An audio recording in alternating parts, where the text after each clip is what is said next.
Hi student, अभी आप देख रहे हैं एआर कॉन्सेप्ट लर्निंग और आज की इस वीडियो में हम बात करने जा रहे हैं बीपीएससी टीआरई 4 में विज्ञान से जो सवाल हो सकते हैं 1 to 5 के टीचर बनने के लिए, उसके बारे में हम बात कर रहे हैं।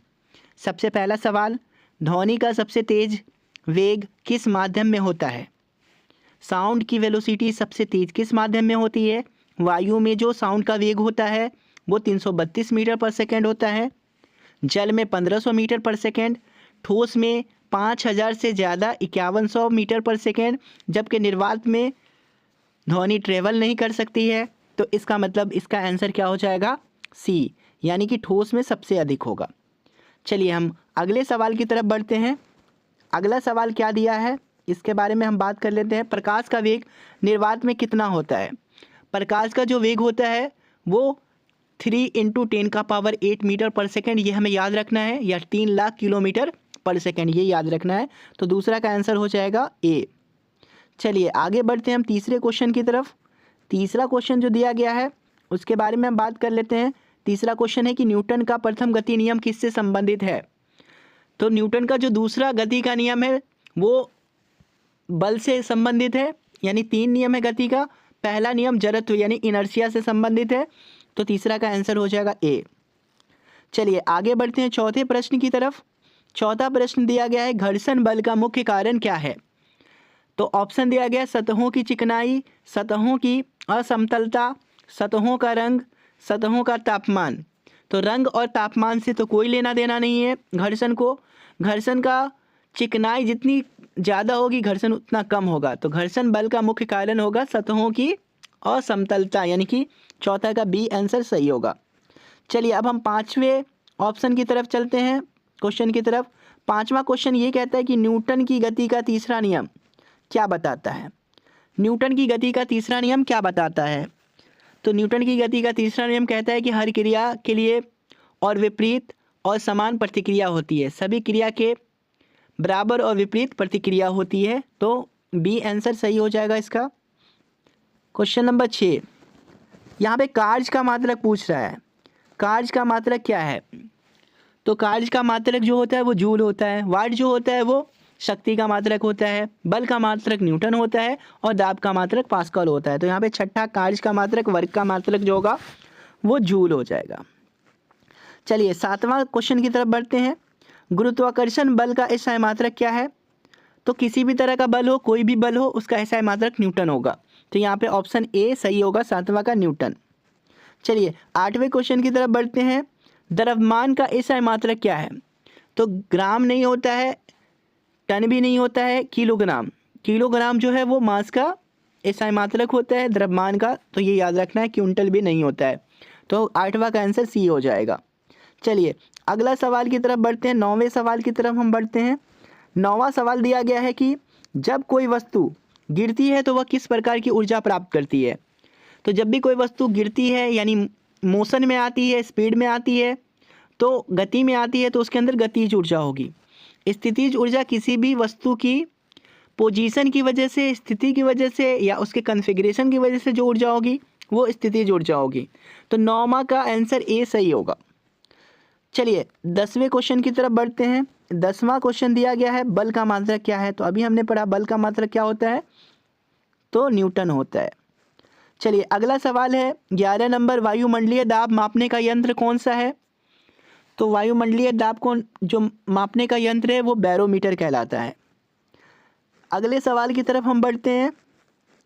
अगला सवाल है वोल्ट मीटर किसे मापता है? तो धारा को मापने वाले यंत्र को हम लोग एमीटर कहते हैं। प्रतिरोध का मात्रक ओम होता है। वोल्टता जो है यानी कि पोटेंशियल डिफरेंस, विभव, विद्युत विभव जिसको कहते हैं, उसको मापने के लिए, वोल्ट को मापने के लिए वोल्टमीटर की ज़रूरत होती है। तो सी आंसर इसका सही होगा। अगला सवाल है सबसे हल्की गैस कौन सी है? तो सबसे हल्की गैस जो होती है वो हाइड्रोजन होती है। चलिए आगे हम बढ़ते हैं अगले सवाल की तरफ। ध्वनि तरंग का रंग क्या है? तो ध्वनि तरंगों का प्रकार क्या होता है? किस तरह की ध्वनि तरंग होती है? तो ये अनुदैर्ध्य तरंग होती है, या फिर अनुप्रस्थ तरंग होती है, या यांत्रिक तरंग होती है, या ए और सी आंसर होता है। तो यहाँ पे अनुदैर्ध्य तरंग होती है ध्वनि की, और साथ ही साथ ध्वनि जो होता है वो यांत्रिक तरंगे भी, मैकेनिकल वेव भी कहलाती है। तो लॉन्गिट्यूडनल वेव, साथ ही साथ मैकेनिकल वेव, यानी कि डी आंसर सही होगा। ध्वनि तरंग अनुदैर्घ्य होती है, ये याद रखना है, और यांत्रिक भी होती है, तो दोनों हम कह सकते हैं। अनुप्रस्थ लेकिन नहीं होती है, ट्रांसवर्स नहीं होती है। जो पानी में वेव होती है वो अनुप्रस्थ होती है। चलिए अगले सवाल की तरफ हम बढ़ते हैं। क्वेश्चन नंबर 15, विद्युत धारा का ऐसा मात्रक। तो सबको पता है विद्युत धारा का ऐसा मात्रक एम्पीयर होता है। 16 नंबर क्वेश्चन दिया गया, स्थायी चुंबक किससे बनता है। तो स्थायी चुंबक बनाने के लिए, परमानेंट मैग्नेट बनाने के लिए हम लोग आयरन, कोबाल्ट, निकेल सभी का इस्तेमाल कर सकते हैं। तो 16 का आंसर डी हो जाएगा। अगला सवाल है, ऊर्जा संरक्षण का नियम क्या कहता है। तो ऊर्जा संरक्षण का नियम यही कहता है कि ऊर्जा को ना तो उत्पन्न कर सकते हैं, ना ही हम नष्ट कर सकते हैं, केवल एक रूप से दूसरे रूप में हम रूपांतरित कर सकते हैं। अगला सवाल, किस प्रक्रिया के कारण इंद्रधनुष बनता है। तो इंद्रधनुष बनने के लिए अपवर्तन की जरूरत पड़ती है, यहाँ पे बी आंसर होगा। साथ ही साथ पूर्ण आंतरिक परावर्तन, यानी टोटल इंटरनल रिफ्लेक्शन, तो वो दिया हुआ नहीं है यहाँ पे पूर्ण आंतरिक परावर्तन, तो यहाँ पे हम सिर्फ अपवर्तन आंसर मारेंगे, तो 18 का बी हो जाएगा। किसी वस्तु का भार कहाँ अधिक होता है, 19 नंबर क्वेश्चन है। तो वस्तु का जो भार होता है वो ध्रुवों पे, पृथ्वी के पोल पर जो होता है वो सबसे अधिक होता है, ध्रुव पे। तो ध्रुव पे आंसर दिया गया है। चलिए 20 नंबर क्वेश्चन है, दाब का एसआई मात्रक क्या होता है। दाब का एसआई मात्रक अभी हमने बात की, पास्कल होता है, तो आंसर सी सही होगा। चलिए अगला सवाल है, स्थिर बिजली का अध्ययन किस शाखा में होता है। जब बिजली क्या हो, रुकी हुई हो, तब उसका अध्ययन जब हम करते हैं तो उसको हम इलेक्ट्रोस्टैटिक्स कहते हैं। बी सही आंसर होगा। चलिए अगला सवाल 22 नंबर है कि पानी का सामान्य क्वथनांक क्या है। तो पानी उबलने लगता है 100 डिग्री सेल्सियस पे, सही आंसर ए होगा। सवाल है, घनत्व का सूत्र क्या है। तो जो डेंसिटी होता है उसका सूत्र होता है मास बट्टा वॉल्यूम, यानी द्रव्यमान बट्टा में आयतन, तो यहाँ पे ए आंसर सही हो जाएगा। चलिए अगला सवाल है, प्रकाश का अपवर्तन किसके कारण होता है। ऑप्शन दिया गया, घनत्व में परिवर्तन, अंतर, गति में अंतर, दिशा में परिवर्तन, या सतह की चिकनाई। तो सतह की चिकनाई से कोई लेना देना नहीं है, दिशा में परिवर्तन से कोई मतलब नहीं है। यहाँ पे घनत्व में अंतर, क्योंकि पानी का घनत्व अलग होता है और हवा यानी वायु का घनत्व अलग होता है। जब प्रकाश पानी से या हवा से पानी में जाती है या पानी से हवा में आती है तब अपवर्तन होता है, मतलब घनत्व में अंतर के कारण अपवर्तन होता है। तो 24 का आंसर ए सही होगा। चलिए अगला सवाल 25 नंबर है, कौन सा रंग सबसे अधिक अपवर्तित होता है। तो सबसे अधिक जो अपवर्तित होता है वो होता है वैगनी। सबसे ज़्यादा जब भी हम किसी प्रिज्म से होकर के प्रकाश को गुजारते हैं तो सबसे ज़्यादा जो मुड़ने वाली जो कलर होती है वो वैगनी होती है। तो वैगनी किरण कलर जो है वो सबसे ज़्यादा मुड़ती है। लाल का तरंगदैर्घ्य जो है वो सबसे अधिक होता है, लेकिन वो मूर्ति कम है। तो यहाँ पे 25 का डी आंसर सही होगा। चलिए 26 नंबर, ये सवाल हमने अभी पढ़ लिया। ठोस में ध्वनि का वेग सबसे अधिक होता है, फिर द्रव में, और सबसे कम गैस में, तो बी आंसर सही होगा। अगला सवाल, परावर्तन के नियमों की संख्या। तो 2 परावर्तन का नियम होता है। पहला नियम, आपतन कोण और परावर्तन कोण बराबर होता है। दूसरा नियम होता है, आपतित किरण, परावर्तित किरण और आपतन बिंदु पर डाला गया अभिलंब तीनों एक ही समतल में होगा। तो यहाँ पे 27 का बी आंसर सही होगा, 2। चलिए 28 नंबर है कि कौन सा धातु बिजली का सबसे अच्छा संवाहक है। तो सारी दुनिया जानती है, चांदी जो होता है, सिल्वर जो होता है, वो विद्युत का गुड कंडक्टर होता है, विद्युत और हम कह सकते हैं ताप का।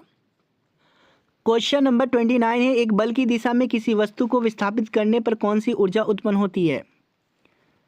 तो यहाँ पे जो भी ऊर्जा होगी वो जिसमें गतिज ऊर्जा और स्थितिज ऊर्जा दोनों शामिल होगी तो उसे हम क्या कहते हैं, यांत्रिक ऊर्जा। तो बल की दिशा में वस्तु को विस्थापित करने पे उसके अंदर यांत्रिक ऊर्जा उत्पन्न होगी। तो 29 का जो आंसर हो जाएगा वो सी हो जाएगा। चलिए अगले क्वेश्चन की तरफ हम बढ़ते हैं, क्वेश्चन नंबर 30 की तरफ बढ़ते हैं। क्वेश्चन नंबर 30 कह रहा है कि चुंबकीय क्षेत्र का एसआई मात्रक क्या होता है। तो देखिए टेस्ला जो होता है वो चुंबकीय क्षेत्र का एसआई मात्रक होता है। अगला सवाल दिया गया है, जब एक वस्तु को जल में डुबाया जाता है तो उसका भार क्यों कम लगता है। ऑप्शन है, वायु का दबाव, या जल का ऊपर की तरफ लगाया गया बल, या फिर द्रव्यमान कम होना, या घर्षण बल। तो यहाँ पे ऑप्शन बी सही होगा। जल का ऊपर की तरफ लगाया गया बल जो होता है, जिसे हम बायोंसी फोर्स कहते हैं, उसकी वजह से वस्तु का भार, जल में डूबी हुई वस्तु का भार कम लगता है। अगला क्वेश्चन दिया गया है क्वेश्चन नंबर 32 की तरफ हम बढ़ते हैं। प्रकाश में अधिकतम ऊर्जा किस रंग में होती है? सबसे ज़्यादा जो प्रकाश में ऊर्जा होती है वो किस रंग में होती है? ऑप्शन है लाल, हरा, नीला या बैंगनी। तो सबसे अधिक ऊर्जा जो होगी वो होगी आपको बैंगनी कलर में। चलिए अगला सवाल है, ऊर्जा का संरक्षण सिद्धांत किस पर आधारित है? तो ऊर्जा का निर्माण और विनाश संभव है, ऊर्जा केवल रूपांतरित होती है, तो ऊर्जा केवल रूपांतरित होती है। 33 का बी हो जाएगा सही आंसर। चलिए 34 नंबर है क्वेश्चन, लेंस की क्षमता का एसआई मात्रक क्या होता है? तो लेंस की क्षमता का एसआई मात्रक डायोप्टर होता है। चलिए अगला सवाल 35 नंबर, जब प्रकाश किसी सतह से टकराता है तो वह क्या क्या करता है? तो प्रकाश सतह से टकराने के बाद क्या होगा? परावर्तन होगा उसमें, तो बी आंसर सही होगा। क्वेश्चन नंबर 36 की तरफ बढ़ते हैं। ऊष्मा का एसआई मात्रक, हीट का एसआई मात्रक, इसका भी जूल ही होता है, ऊर्जा का भी जूल होता है और कार्य का भी जूल होता है, तो ऊष्मा का एसआई मात्रक जूल हो जाएगा। अगला सवाल है, विद्युत प्रतिरोध का एसआई मात्रक क्या है? प्रतिरोध यानी कि रेसिस्टेंस का जो एसआई मात्रक होता है वो ओम होता है, तो 37 का बी हो जाएगा सही उत्तर। चलिए अगले क्वेश्चन की तरफ बढ़ते हैं। न्यूटन की गति के तीसरे नियम का उदाहरण क्या है? तो रॉकेट का प्रक्षेपण जो होता है, रॉकेट में एक तरफ से धुआं निकलती है और रॉकेट दूसरी तरफ भागती है, तो ये रॉकेट का आगे की तरफ बढ़ना ये किस पे डिपेंड करता है? न्यूटन के गति के तीसरे नियम पर। चलिए अगला नंबर क्वेश्चन 39 की तरफ बढ़ते हैं। वायुमंडलीय दाब किस यंत्र से मापा जाता है? तो अभी हमने कहा पढ़ा है ऊपर, बैरोमीटर। चलिए क्वेश्चन दिया गया है 40 नंबर की, द्रव्यमान और भार में क्या अंतर है? तो द्रव्यमान दिशा पर निर्भर करता है, ये ऑप्शन है। दूसरा है भार का मान स्थान पर निर्भर करता है, तो दूसरा आंसर सही होगा, भार का मान स्थान पर निर्भर करता है। चलिए अगले क्वेश्चन की तरफ हम बढ़ते हैं। अगला क्वेश्चन दिया गया, लेंस के माध्यम से बनने वाली छवि का प्रकार किस पर निर्भर करता है? तो लेंस के माध्यम से जो छवि बनती है उसका प्रकार किस पर निर्भर करता है? तो लेंस के प्रकार पे डिपेंड करेगा कि कौन सा उत्तल लेंस है या अवतल लेंस है, तो आंसर बी सही होगा। चलिए अगला सवाल, पृथ्वी के वायुमंडल में सबसे अधिक गैस कौन सी है? सबसे अधिक गैस जो है वो नाइट्रोजन है 78%, ऑक्सीजन है 21%, तो सबसे जो अधिक होगा वो नाइट्रोजन होगा। बल और द्रव्यमान का संबंध किस नियम से होता है? तो बल और द्रव्यमान का जो संबंध है न्यूटन के दूसरे नियम से है, तो बी सही आंसर होगा, जिससे हमें बल की परिभाषा भी मिलती है। अगला सवाल है, प्रकाश का रंग किस पर निर्भर करता है? यहाँ पे दिया गया आवृत्ति, वेग, आयाम या तीव्रता। तो प्रकाश का जो रंग होगा वो उसकी आवृत्ति पे डिपेंड करेगा, ये आंसर सही होगा। चलिए अगला क्वेश्चन का है जो 45 नंबर, गैस का घनत्व किसके समानुपाती होता है? तो ऑप्शन दिया गया दबाव, तापमान या ऊर्जा। तो गैस का घनत्व किसके समानुपाती होता है? तो यहाँ पे जो सही आंसर होगा वो होगा दबाव, प्रेशर, दबाव के समानुपाती होता है गैस का घनत्व। अगला सवाल है कि किस वैज्ञानिक ने रेडियोधर्मिता की खोज की? तो बैक्वेरेल ने रेडियोधर्मिता की खोज की है। कौन सा तत्व रेडियोधर्मी है? तो यूरेनियम जो है वो रेडियोधर्मी तत्व है। अगला सवाल, ध्वनि का मानवीय श्रवण सीमा क्या है? तो 20 हर्ट्ज से लेकर के 20 किलो हर्ट्ज तक जो है इंसान किसी की भी आवाज़ को सुन सकता है, तो ऑप्शन ए सही होगा। कौन सा ग्रह सूर्य से सबसे नज़दीक है? तो बुध जो है वो सूर्य के सबसे नज़दीक का ग्रह है। स्थिर बिजली का मुख्य कारण क्या है? स्थिर बिजली का मुख्य कारण क्या है? धारा, आवेश, बल या घनत्व? तो आवेश होगा। चलिए अगला सवाल हम देख लेते हैं, गुरुत्वाकर्षण बल की खोज किसने की थी? ऑप्शन है गैलीलियो, न्यूटन, आइंस्टीन या केपलर। तो गुरुत्वाकर्षण बल की खोज जो है न्यूटन ने की थी। चलिए आगे बढ़ते हैं। क्वेश्चन नंबर 52 दिया गया, किसी वस्तु का भार कहाँ सबसे कम होगा? तो सबसे अधिक जो भार होता है वो होता है ध्रुव पर, भूमध्य रेखा पे कम होता है, लेकिन शून्य जो होता है वो पृथ्वी के केंद्र पर हो जाता है, 0। तो हम कह सकते हैं कि भार सबसे कम कहाँ पे होता है? केंद्र पर। चलिए अगले क्वेश्चन की तरफ हम बढ़ते हैं। अगला क्वेश्चन है कि किस प्रक्रिया के कारण कांच के गिलास में पानी का स्तर बढ़ जाता है। तो चिपकन हम कह सकते हैं।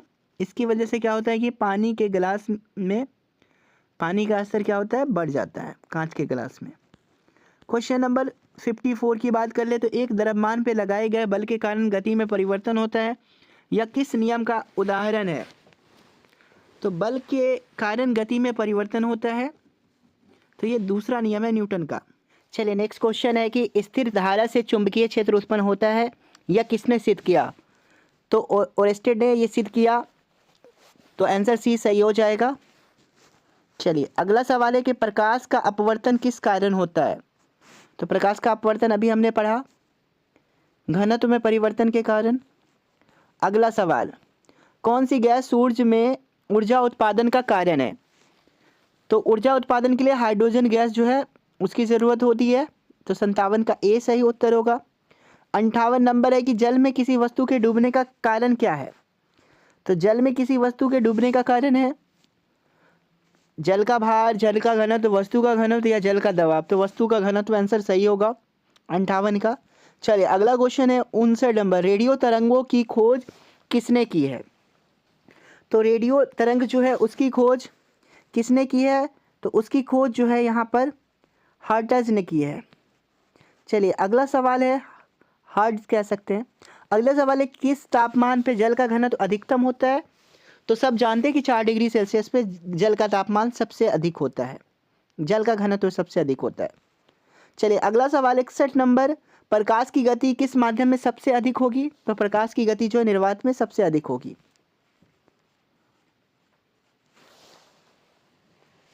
यहाँ पे सबसे कम पूछा जा रहा है, तो सबसे कम जो है वो कांच में होगा। क्वेश्चन नंबर 62 है, परमाणु में इलेक्ट्रॉन किस परिक्रमा में घूमते हैं। केंद्र में, नाभिक में, ऊर्जा स्तर में या फिर कक्षा में। तो कक्षा में, इलेक्ट्रॉन जो है वो एक डिफिनिट कक्षा में घूमते हैं। आंसर डी सही होगा। चलिए अगला सवाल, ऊर्जा का मात्रक तो जूल होता है। किस प्रकार की ऊर्जा से पंखा चलता है। तो यहाँ पे यांत्रिक ऊर्जा, विद्युत ऊर्जा, रासायनिक ऊर्जा या गतिज ऊर्जा। तो सबको पता है पंखा विद्युत ऊर्जा से चलता है। चलिए अगला सवाल, बल किसे के बराबर होता है। तो बल जो है द्रव्यमान इंटू त्वरण के बराबर होता है। ए सही आंसर होगा। अगला सवाल देखिए, प्रिज्म के कारण सफ़ेद प्रकाश में कितने रंग बनते हैं। तो 7। इलेक्ट्रॉन की खोज किसने की, जे थॉमसन ने। विद्युत धारा के प्रवाह का कारण क्या है। तो विद्युत धारा के प्रवाह का कारण इलेक्ट्रॉन है।